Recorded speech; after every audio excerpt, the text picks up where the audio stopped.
주인 씨 잘 지내셨죠? 네, 목사님 잘 지내셨어요? 오늘은 이게 승무원 컨셉인 것 같아요. 네. 아름다우십니다. 감사합니다. 우리가 지난번 녹화할 때는 성품 얘기를 해봤는데 오늘도 이제 더 깊은 이야기, 더 아름다운 이야기, 더 은혜스러운 이야기 들고 왔어요. 그 이야기 나누면서 먼저 주인 씨가 은혜 받았으면 좋겠고, 네. 그리고 이 방송을 보는 시청자들도 저런 메시지가 있구나 이렇게 은혜 받았으면 좋을 것 같아요. 네. 자, 우리 프로그램의 특징이 장치로 시작을 하죠. 맞아요. 오늘은 또 이렇게 앉아서 시작을 하는데 이게 뭔가요? 그렇죠. 제가 지금 테스트를 좀 할 거예요. 요 테스트에 해당이 되면 체크 하세요. 생각 많이 하지 말고, 알았죠? 네. 1. 커피 머신이나 자판기에서 커피가 나오는 곳에 손을 놓고 기다린다. 이 정도는 아닙니다. 2. 버스랑 지하철이 멈추기 전에 문 앞에 가서 서 있는다. 당연하죠. 3. 에스컬레이터에서 걸어서 올라가거나 내려가는 편이다. 제 이야기입니다. 4. 삼겹살이 주여, 이건 내 이야기인데. 삼겹살이 익지도 않았는데 자꾸 뒤집는다. 이런 맛이 없잖아요, 목사님. 고기는 제가 굽겠습니다. 못 기다리겠어. 5. 엘리베이터를 탄 후 닫힘 버튼을 계속 누른다. 저 가끔 이래요. 저도 그래요. 6. 영화가 끝나고 크레딧이 올라가기 전에 나간다. 근데 가끔 여기에 숨겨진 크레딧 장면이 있어서 그렇지. 이거는 자리에 앉아서 봐야 되겠더라고요. 우리 둘이 잘 맞는데? 나도 끝까지 앉아있는데? 자, 6번까지 얘기했어요. 네. 어때요? 저는 체크를 해보니까 해당 사항이 한 3개 정도 있는 것 같아요. 그래요. 역시 한국인이군요. 오늘 이 왜요? 6가지 테스트를 네. 했는데 3가지 이상을 클릭을 하면 한국 사람이랍니다. 외국에 있는 분들은 이렇게 클릭이 안 돼요. 한국 사람들은 오늘 이 6개 질문은 다 공감하는 질문이래요. 대부분 어떤 분들은 6개 다 클릭을 한다는 거예요. 외국 사람이 생각한 한국 사람들의 정서는 빨리. 맞아요. 요런 정서라는 맞아요. 거예요. 우리가 매주일 이야기를 하게 되는데 오늘은 꿈과 그 꿈을 성취해가는 과정을 얘기하려고 합니다. 그래서 제가 이제 클릭하는 요 표를 좀 해봐라 이런 얘기를 했던 건데, 꿈이 있으면 그 꿈이 이루어져가는 과정이 있겠죠. 그 과정이 잘 되면 꿈도 아름다울 것이고, 꿈은 있지만 과정이 빠지면 그 꿈은 방송에서 나갈 수 있나 모르겠지만 개꿈이에요. 그러니까 네. 사실은 꿈이 열매가 되고 간증이 되려면 꿈에 걸맞는 과정이 꼭 필요하다. 그런데 이제 한국적인 정서로는 법보다는 주먹이 빠르다. 뭐로 가도 서울만 가면 된다. 빨리 해야 된다. 심지어 외국 사람이 볼 때 제일 이해를 못하는 게 매운 고추를 고추장에 팍 찍어서 먹는다는 거예요. 그래서 한국 사람들은 과정보다는 목적, 결과가 굉장히 중요하다고 얘기하는데, 성경적인 원리는 구약성경 39권, 신약성경 27권을 정식으로 잘 읽으면 그 안에 담겨져 있는 하나님의 마음을 알 수 있어요. 그리고 그 하나님 마음을 수령했던 우리 예수님의 인품을 알 수 있어요. 그러니까 성경을 제대로 읽으면 하나님 마음 알게 되고 예수의 인품이 들어오게 되거든요. 그래서 우리가 한국교회 130년 역사 속에서 요즘 교회에 대한, 기독교에 대한 자조적인 목소리가 많은데, 더 깊이라는 프로그램, 오늘 귀한 말씀을 나누면서 우리에게 주어진 꿈, 그리고 그 꿈이 익어가고 성취되는 과정, 그 과정들을 좀 생각해보면 좋을 것 같습니다. 네. 자, 오늘 그런 맥락 속에서 꿈 얘기를 하려고 하는데요. 꿈하면 딱 떠오르는 사람이 누구 있어요? 저 2명이 있는데요. 2명. 한 명은 요셉, 또 다른 인물은 다니엘이요. 대단하다. 오늘은 꿈하면 딱 떠오르는 사람이 시청자들은 아마 하나로 뽑으셨을 것 같은데, 요셉이라는 인물입니다. 요셉이요. 네. 자, 요셉 이야기를 하려는데 주인 씨하고 이런 얘기를 나누는 게 민망하긴 한데 어떡하겠어요. 성경에 나오는 이야기니까. 자, 한번 보겠습니다. 주인 씨 봐주세요. 네. 이게 이제 그 요셉의 형제들 명단이고, 네. 요셉 집안의 아버지와 어머니 명단이에요. 그렇네요. 찬란하죠? 네. 자, 부인이 몇 명입니까? 4명이요. 네, 4명. 그리고 4명이 낳은 자녀가 12명. 그래서 야곱의 12자녀입니다. 그래서 나중에 이스라엘을 이스라엘 백성 이렇게 말하는 이유가 야곱이 계명된 이스라엘을 얘기하는 거예요. 야곱의 자녀들 12지파. 아, 그럼 12지파가 여기에서 시작이 되는 건가요? 대단하죠. 그래요. 자, 그런데 일단 족보 정리를 좀 합시다. 네. 레아하고 라헬은 어떤 관계죠? 라이벌 관계지요. 또 자매 관계기도 그렇지, 하고요. 네. 그렇지. 사실은 한 아버지와 어머니의 친자매지간이에요. 레아가 언니, 라헬이 동생. 그런데 외삼촌 라반의 집에 간 야곱이 누구를 사랑했냐면 라헬을 사랑했죠. 그랬는데 어쨌든 외삼촌이 좀 꼼수를 부려가지고 첫 번째 결혼을 누구랑 하냐면 레아. 그렇죠. 레아가 하고 그리고 또 7년을 기다려서 라헬하고 결혼을 하고. 야곱도 정말 대단한 것 같아요. 아, 인생이 고단해요. 야곱이 너무너무 라헬을 좋아하니까 레아는 상대적으로 소외감을 느끼고 마음이 아팠는데 레아는 아이를 막 잘 낳는 거예요. 라헬은 아기를 못 낳고. 그러니까 라헬이 그게 속상했던 거고. 레아는 아기를 많이 낳는데 사랑은 누구를 하냐면 라헬을 하는 게 속이 상한 거고. 그래서 친자매지간이 경쟁자가 되고 마음이 불편한 사이가 되고 말았어요. 그래가지고 라헬이 그랬으면 안 되는데 빌하라고 하는 자기 종을 열받아가지고 당신 내 종이랑 결혼해. 그 세 번째 부인을 드리게 됩니다. 그래서 부인이 셋으로 늘고요. 그랬더니 주여 레아가 야 종은 너만 있니? 나도 있어. 그래서 실바라는 종을 또 부인으로 밀어 넣어요. 그래서 부인이 4명이 된 거예요. 그리고 그 4명에게서 12자녀가 태어나게 된 겁니다. 속상해요. 주인 씨한테 이런 이상한 족보 얘기해가지고. 이렇게 구성이 된 것이 야곱의 가족 구성원 얘기입니다. 야곱이 제가 볼 때 목사의 제 눈으로는 성숙한 아버지는 아니었던 것 같아요. 어쨌든 본인이 원하는 결혼이 아니었다 손 치더라도 라헬하고 레아하고 친자매지간인데 갈등하게 됐고 또 비라가 들어오고 실바가 들어오고 부인이 4명이 되고 자식이 4명이 되면 조심해야지. 어머니가 다 다르잖아요. 그리고 서로 얼마나 경쟁하겠어요. 더군다나 내가 너무 마음이 아픈 건 레아는 둘째 치고 빌하하고 실바의 자녀들은 얼마나 상처가 많았을까. 맞아요. 나중에 좀 커서 말을 배우고 분위기를 파악하고 보니까 자기 어머니는 원래 종이었네. 고대 사회의 종은요 사람 취급을 못 받았어요. 그러니까 부인이 됐다지만은 얼마나 무시를 많이 당했겠어요. 그러니 비라의 자녀들이나 실바의 자녀들이 얼마나 마음의 응어리가 많았을까. 그러면 아버지가 잘해야지. 살얼음판인데 딱 봐도 이 집안은 콩가루 집안이라 평안할 수가 없어요. 잘해야 되는데 아버지가 이 라헬이 낳은 요셉을 너무너무 사랑합니다. 편애해요. 마음은 내가 느껴져. 마음은 이해되겠지만 우리 주인 씨도 엄마고 나는 아빠 아니에요. 그러면 자녀를 기르는 부모 입장에서는 부모의 사명이 막중하잖아. 성숙해야 되는데 아무튼 우리 어르신이 좀 아쉬워.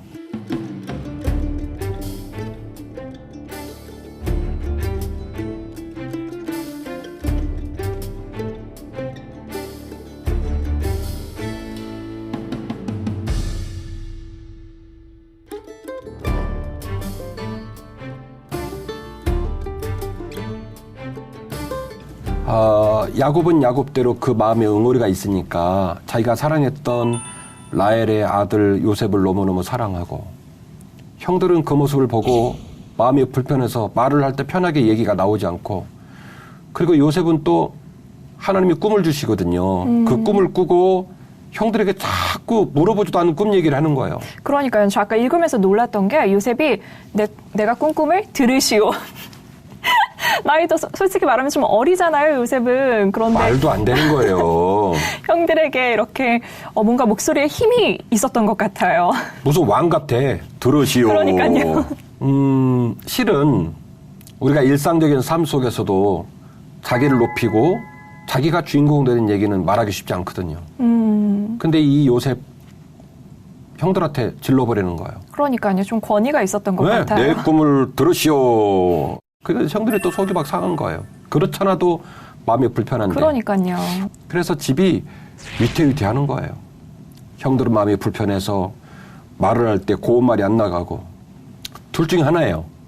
요셉이 아주 방송 용어가 아닌데 돌아이 아주 좀 형편없는 사람이거나 아니면 그 안에 남다른 꿈에 대한 소망이 있었다는 거예요. 근데 성경 말씀의 결로 보면 후자였을 가능성이 매우 높습니다. 그래서 요셉이 그 꿈을 형들에게 선포하고 그 꿈을 마음에 간직해요. 실제로 우리 이제 본문에 같이 읽지는 않았습니다만은 그 본문의 앞뒤 내용에 보면 형들은 막 화를 내고 형들을 미워했는데 아버지 야곱은 그 아들의 꿈 이야기를 가슴에다가 품었다. 그러니까요. 그런 표현이. 겉으로는 이렇게 혼냈지만 속으로는 간직했다고. 맞아요. 그런 꿈 이야기가 나옵니다. 자, 제가 이야기꾼으로 오늘 이야기를 끌어내면서 첫 번째 좋은 아빠 됐으면 좋겠다. 좋은 엄마 됐으면 좋겠다. 우리가 타산지적 삼아서 우리 모두가 집에 가면 오늘 좀 자식들한테 좀 온화한 미소, 치킨도 오늘 좀 쐈으면 좋겠어요. 그래서 좀 자녀를 섬기고 좋은 부모 됐으면 좋겠다. 이 마음 가졌으면 좋겠고.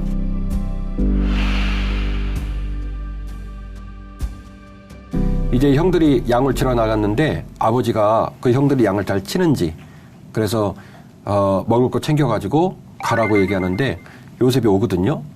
그럴 때 형들이 요셉한테 하는 얘기가 있어요. 우리 동생 오네. 사랑스러운 우리 동생 오네. 보고 싶은 우리 동생 오네. 라고 말하지 않아요. 꿈꾸는 자가 오는도다. 이렇게 얘기를 합니다. 조롱하는 거였네요. 이미 금이 갈 대로 간 거예요. 그리고 실제로 오늘 제가 자꾸 야곱을 물고 들어지는데 아니 형제들이 들에 나가서 양을 치면 누구도 가 있어야 되냐면 요셉도 가 있어야지. 요셉은 누구랑 있어요? 아버지랑 있는 거예요. 그러니까 고생은 형들이 하고 그래서 지금 먹을 거 챙겨서 위문을 하러 가요. 형들인데 그 위문을 받을 마음이 없었나 봐요. 꿈꾸는 자가 온다. 그렇게 얘기를 하고 드디어 요셉을 죽일 생각을 합니다. 그래서 구덩이에 집어던져요.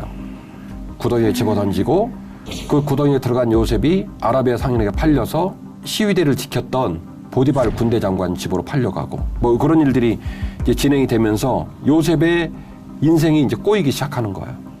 어떻게 보면 꿈을 꾸고 그 꿈을 기대하고 그 꿈을 향해 한 걸음 한 걸음 가겠다고 마음을 먹은 요셉이 꿈과는 정반대 방향으로 인생이 곤두박질 치고 고난을 당하고 힘겨운 일들이 벌어지는 거예요. 그런데 여기서 요셉에게 배워야 될 점이 하나 있는데 요셉이 절대로 포기하지 않았다는 겁니다.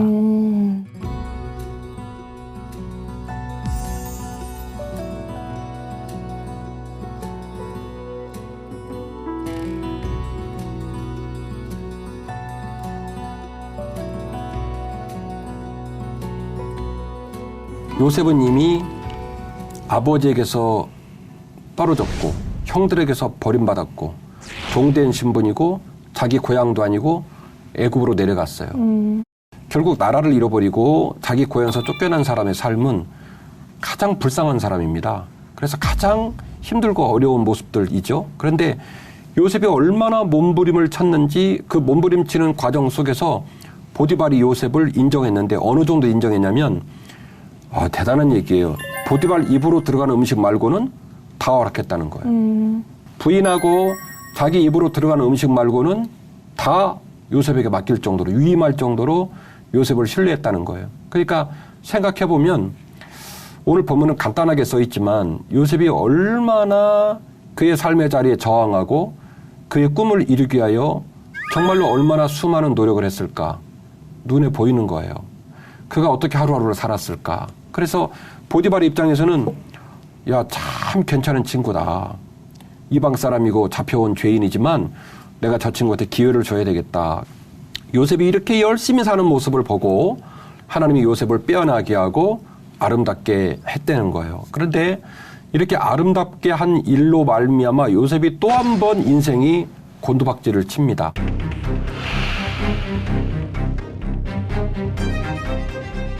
인생이 꼬여도 이렇게 꼬일 수 있을까 싶죠. 꿈을 꿔서 요셉 입장에서는 저는 형들 입장도 이해는 해요. 근데 이제 요셉 입장에서는 억울한 거라 내가 없던 말 한 것도 아니고 하나님이 주신 꿈인데 선포했더니 그거 가지고 나를 막 팔아? 막 구덩이에 집어던져?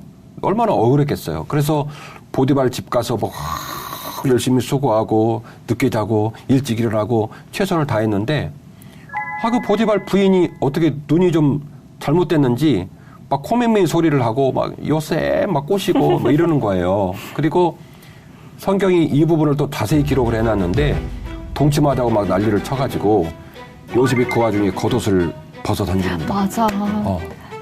그걸 두고 왔잖아요. 그 대단한 사람인 것 같아.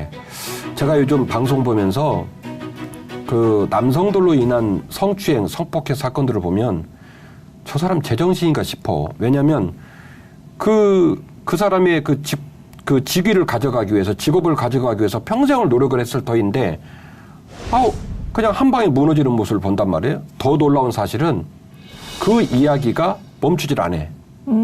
방송에 나오면 놀래가지고, 저러면 안 되겠다. 그럴 것 같은데, 그 얘기가 계속 나오잖아요.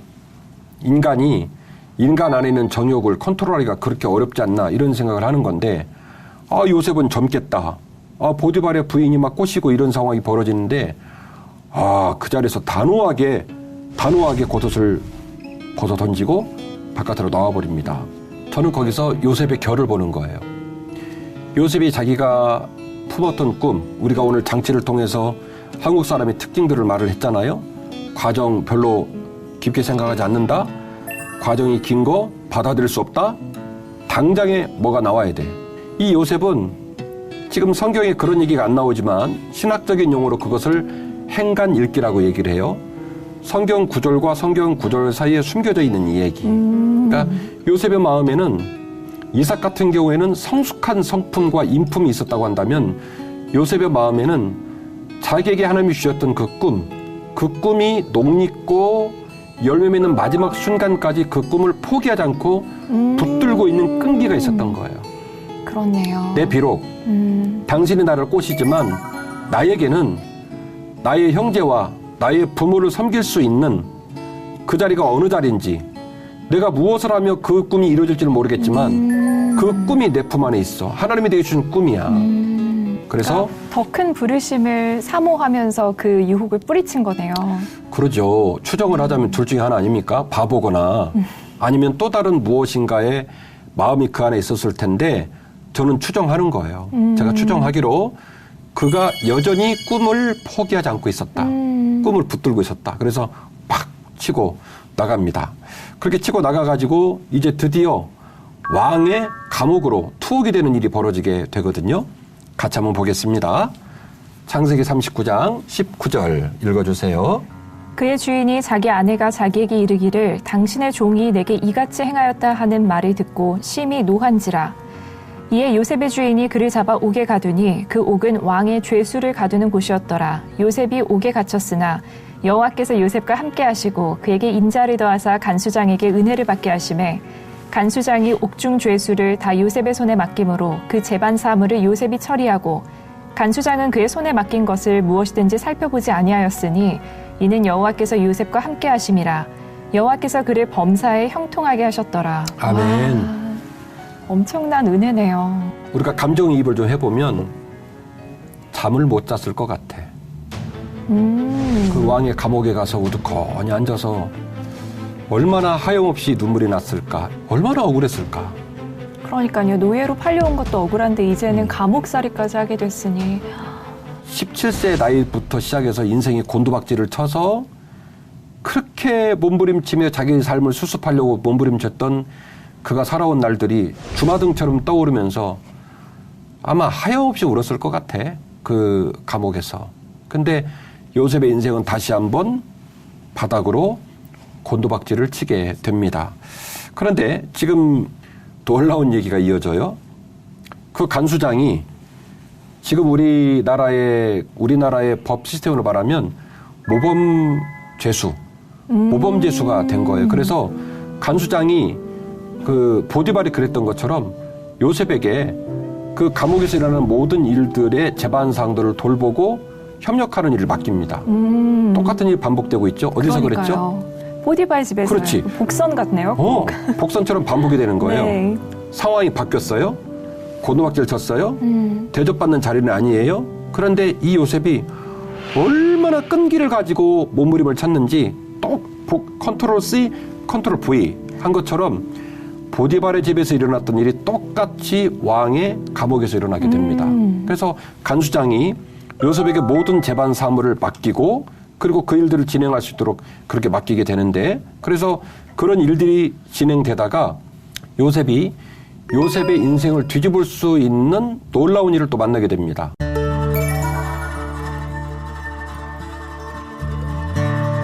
고대 사회의 술 맡은 관원, 떡 맡은 관원은 지금 우리로 말하면 청와대의 비서실에 있는 인원들이에요.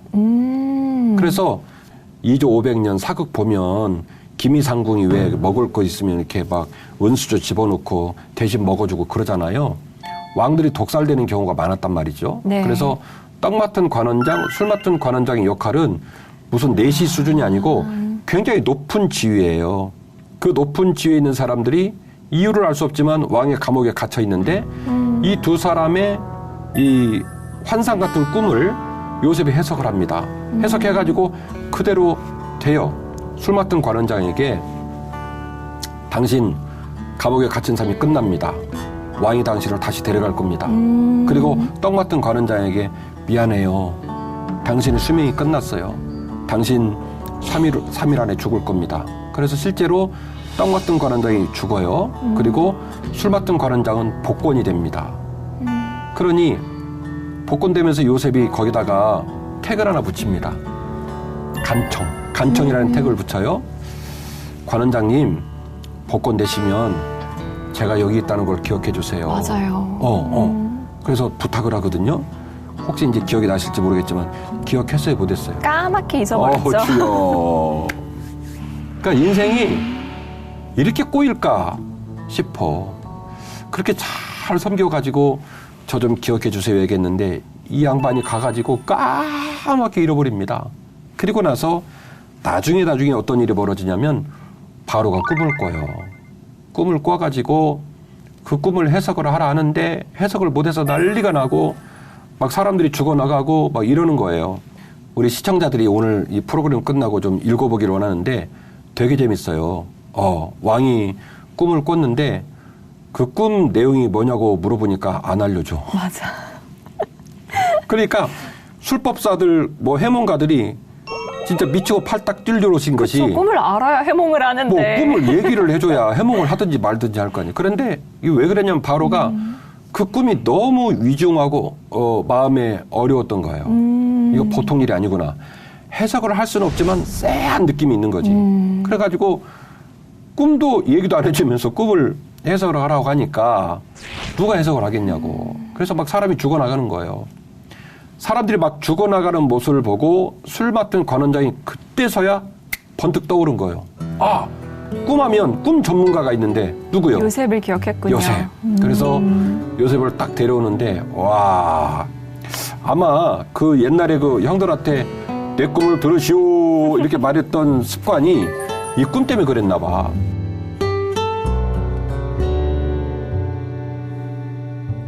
왕 앞에 갔는데 요셉이요 조금도 쫄지 않아요.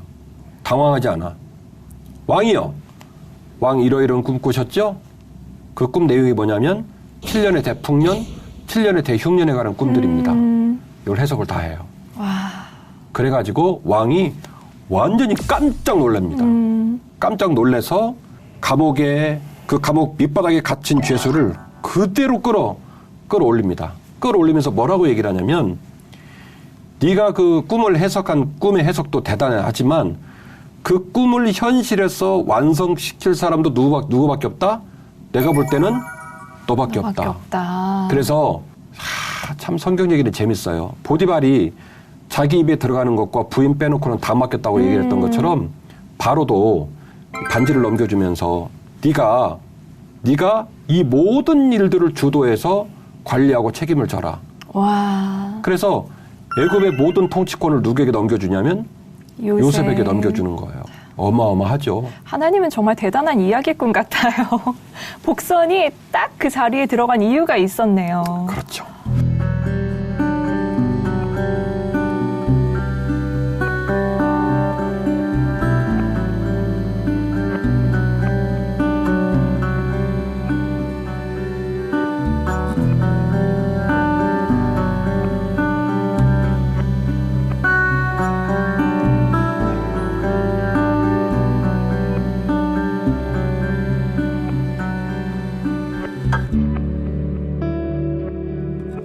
가나안 땅 브에셀바를 중심으로 살았던 그 땅에서 11 형제들이 요셉에게 절할 일이 있나요, 없나요? 없죠. 하나 더. 아버지, 어머니 포함해서 부모님까지 절한다. 그럴 일이 있어요, 없어요? 전혀 없죠. 없죠. 왜? 관직 자체가 없어. 나라도 없어. 시스템도 없고, 그리고 그렇게 통치자의 권위로서 절을 받고 그럴 수 있는 일들이 거기서는 일어날 일이 없습니다. 그래서 사실은 형들이 요셉의 꿈 얘기를 듣고 좀 비아냥하고 야, 네 꿈이 그 개꿈이지 그게 진짜 꿈이니? 라고 말했던 것은 앞을 봐도 뒤를 봐도 어디를 봐도 그 꿈이 이루어질 만한 배경이 우리 사는 땅에는 있다 없다? 없다는 거지. 그렇네요. 듣고 보니까 좀 허무맹랑한 이야기였을 것 같아요. 그러죠. 그러니까 사실은 형들의 이야기도 일리가 있는 얘기예요. 그런데 약 13년에서 14년의 시간이 흐르고 난 후 요셉은 어디에 가 있냐면 애굽의 복판. 그것도 왕의 궁전에 가 있는 거예요. 네. 그러니까 결국 삶은 물살에 밀려나가듯이 계속 주식 떨어지듯이 뚝뚝뚝 떨어지고 망가지고 그 바닥을 찍고 막 어려움을 겪어서 내 인생은 왜 이러나 내 인생은 왜 이러나 통탄할 일들이 벌어지고 있지만 하나님께서는 이제 속으로 그런 생각을 하셨을 것 같아. 얘야 잘 참어. 네 꿈이 이루어지기 위해서는 네가 가야 될 땅이 있단다. 네 꿈이 이루어지기 위해서는 그 땅에서는 안 돼. 잘 참거라. 그래서 결국 가로축에 시간의 총량이 가고 그 시간의 총량 속에서 위치가 바뀌고 있는 거예요. 어딘가를 향해 계속 나아가게 되는데 그 장소가 어디였냐면 애굽의 한복판 왕의 궁정이었어요. 그 왕의 궁정에서 드디어 꿈이 성취가 되는 거예요. 수직 급상승을 해서 그 꿈대로 7년의 풍년 동안에 창고를 만들고 7년의 흉년을 대비할 준비를 완벽하게 하고 통치자로 그리고 이제 드디어 극심한 흉년이 온 겁니다. 그러니까 사실은 야곱과 형제들만 온 게 아니라 그 주변의 모든 어려운 자들이 애굽으로 몰려드는 거죠. 살 수가 없으니까.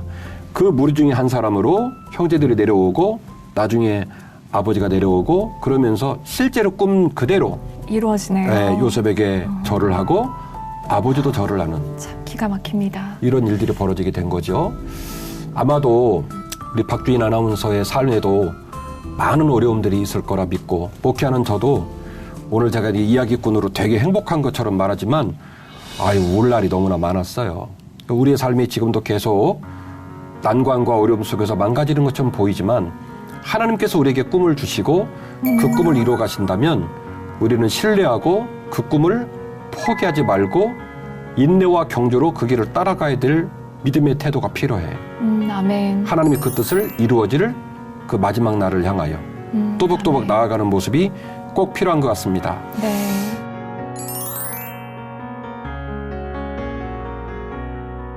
제가 1969년 6월 14일 날 태어났어요. 네. 제 본적은 전라북도 정읍군 소성면, 전문용어로 얘기하면 토끼와 짝짝꿍하는 그런 시골인데요. 그 시골에서 태어나서 참 고단하게 어린 시절을 보냈고 1988년도에 처음으로 머리털 나고 처음으로 서울이라는 땅에 발을 딛게 됐습니다. 서울에 왔는데 어머니가 가라고 해서 오긴 왔거든요. 그런데 이 서울에 제가 있을 곳이 없었어요. 우리 고모가 한 분 계셨는데 고모분은 쿠웨이트로 돈 벌러 가시고 네. 우리 고모는 아들 둘 딸 하나 데리고 남편 기다리면서 힘들게 사신 시절이에요. 그러니까 원래는 조카라고 해도 그런 집에 가서 신세지면 안 돼. 고모한테 그러면 안 되지. 근데 제가 어디 하나 제 몸 하나를 누일 곳이 없었어요. 그래서 얼굴에다 철판을 깔고 네. 밀고 들어갑니다. 밀고 들어가서 고모한테 신세를 질 때였어요. 전 지금도 고모만 생각하면 눈물이 나요. 얼마나 힘드셨을까. 등치나 뭐 오죽 큽니까? 키 큰 조카가 와가지고 막 버티고 있는 거예요. 그래서 저를 돌봐주신 고모를 생각하면 지금도 너무너무 그 은혜가 컸고 죄송한 마음이 들고 이렇습니다. 근데 저는 저대로 20살짜리가 뭐를 알아요. 힘들었어요. 그래서 그때 많이 불렀던 찬양이 나 외롭지 않네라는 찬양인데 나 외롭지 않네. 하나님께서 나와 함께 하시고 나를 위로하시고 험한 골짝 마른 사막이라 할지라도 나를 지키시네. 그 찬양 한 몇 년을 불렀던 것 같아요. 그 찬양 부르면서 울고 기도하고 그랬는데 20살짜리 어린 청년이 말도 안 되는 기도가 툭 터져 나왔어요. 그때. 난 지금도 소름 끼쳐. 하나님, 서울 하늘 아래 수많은 사람이 사는데 1000만이 넘는 사람이 산대요. 그들이 집이 있어요. 근데 저는 집이 없고 고모 힘들게 해요. 하나님, 저에게 은혜를 주셔서 저에게도 서울 하늘 아래 제 집이 있게 해주세요. 훗날에 우리 어머니, 아버지 혹시 아팠을 때 우리 형제들, 자녀들 학교 보낼 때 제가 서울의 통로가 되게 하시고 디딤돌이 되게 하시고 그래서 20살짜리 어린 청년이 밑도 끝도 없어. 근거도 없고 무슨 이야기가 근거가 있어요. 기도를 내가 하고 내가 놀랬다니까? 아니 무슨 누가 무슨 약속을 했다든지 어떤 이야기거리가 돼야 되는데 느닷없이 그런 기도가 나온 거예요. 하나님, 제가 서울의 통로가 되게 해주세요. 와, 믿음의 선포네요. 네, 우리 김씨 가문의 디딤돌이 되게 해주세요. 이제부터가 중요해요. 지금 제 주소입니다. 서울특별시 한빛교회가 제 주소예요. 잠실에서 목회를 하잖아요. 네. 저를 아는 분들은 다행이죠. 목사님은 서울 태생인 것처럼 보인대요. 그것도 은혜고. 그리고 저는 지금도 새벽 예배를 인도하고 이렇게 제가 이제 교회 옥상에 있다 보면 백제 고분이라고 만평되는 고분이 쫙 있어요. 소나무가 쫙 있고 풀이 자라면 구에서 다 알아서 깎아줘. 관리 다 해줘. 제가 그 위에 살아요. 서울 한복판에 만평되는 녹지 위에 살고 그리고 롯데타워 앞에 있고 가끔씩 우리 고향 사람이 전화해가지고 목사님 진짜로 이 바깥에 나오셔서 보면 타워가 보여요. 그래서 보여요. 옆에 있어요. 그러면 대박 뭐 이래요. 근데 그런 사람이에요. 또 호수비잖아요. 예. 그래서 남들은 모르지만 저는 가끔씩 그 옥상 테라스에 있을 때마다 눈물이 나. 저녁에 20살 때 흘렸던 그 눈물, 애달픈 눈물, 외로움, 부모님 뵙고 싶고 고모님 미안하고 너무나 많은 사람이 사는데 내가 들어갈 집은 없고 그랬던 나를 생각하면서 눈물이 많이 나요. 그 이후 30여 년의 시간이 흘렀습니다. 생각해보면 한 해 한 해가 하나님의 은혜였고 요셉이 겪었던 것처럼 곤도박질 치고 거절당하고 깨지고 어려운 일들을 겪었지만 그러나 그 모든 일들을 겪으면서도 하나님의 은혜를 기억하고 또 내가 했던 기도, 그 기도를 이루실 하나님을 기대하고 그렇게 뚜벅뚜벅 살아오면서 오늘 이 자리에 선 거예요. 그래서 사실 제 입장은 요셉의 이야기가 내 이야기 같구나. 그리고 이 더 깊은 이야기를 통해서 제가 처음으로 이야기를 공개하는데 이 이야기를 함께 나누어 가진 시청자들 또 우리 제작팀 우리 모두가 목사님 말씀 맞다나 요셉의 이야기가 우리 이야기 될 수 있겠구나. 아멘. 코로나 때문에 이렇게 힘들지만 하나님 주신 꿈을 붙들고 뚜벅뚜벅 걸어가는 과정 통해서 이게 열매가 되고 간증이 되겠구나. 아멘. 그런 마음이 들었으면 하는 마음이 좀 있어요. 저는 방금 전 목사님께서 해주신 말씀도 그렇고 아까 도표를 봤었던 것도 아주 기억에 많이 남는데요. 그 이유가 요셉이 보디발의 노예로 12년 또 감옥에서 2년 그런데 또 하나님께서 사용하실 때 이제 흉년 그리고 풍년 합쳐서 14년이었잖아요. 그렇죠. 그러니까 어떻게 보면 13에서 14년을 그렇게 고생하고 그렇게 낮은 상태로 낮은 자세로 있었는데 하나님께서 올리실 때는 또 고스란히 그 14년을 보상해 주셨다는 생각이 들었어요. 신앙이라고 하는 것은 여전히 내 삶을 바라보시고 이끌어 가실 하나님을 신뢰하고 그 길을 따라가는 거예요. 그래서 신앙 안에서 우리가 생각할 것은 꿈도 중요하지만 시작의 꿈도 중요하지만 과정도 더 중요하다. 그 과정이 잘 채워지고 나면 그것이 열매가 되고 간증이 될 거라는 거예요.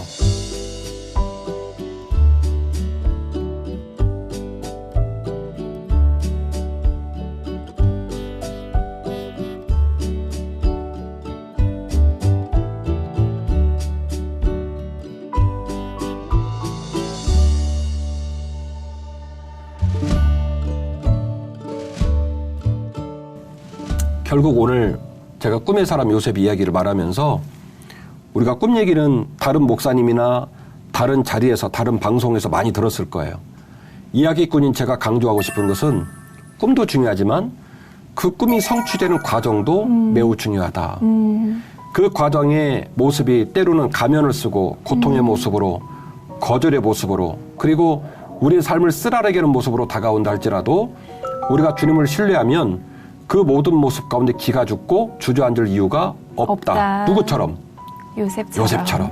그래서 내려가고 깨지고 어려워도 위치가 바뀌고 기다림의 총량이 차는 순간 네. 하나님이 그 꿈을 이루셔서 간증되게 하시고 열매가 되게 하셨던 것처럼 저의 인생에도 우리 주인 씨 인생에도 시청자들의 인생에도 동일한 열매가 맺힐 줄 믿습니다. 아멘.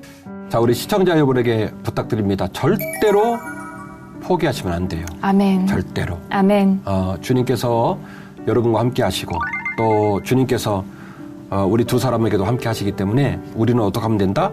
절대로 포기하면 안 된다. 그리고 그 꿈이 이루어지는 과정을 신뢰하고 믿음으로 뚜벅뚜벅 걸어가서 우리 교회에서는 그것을 뚜벅이 인생이라고 그래요. 인생은 지름길이 없고 자전거 타고 가는 게 아니라 어떻게 해요? 두 발로 뚜벅뚜벅 걸어서 뚜벅이 인생 꿈을 위하여 그 꿈에 간증되는 일을 위하여 뚜벅뚜벅 걸어가는 우리의 남은 삶이 되었으면 좋겠습니다. 오늘도 함께해 주셔서 너무 감사하고 저는 다음 주에 또 더 귀하고 행복한 이야기 들고 시청자 여러분 만나겠습니다. 잘 지내시고 고마웠습니다. 감사합니다. 네.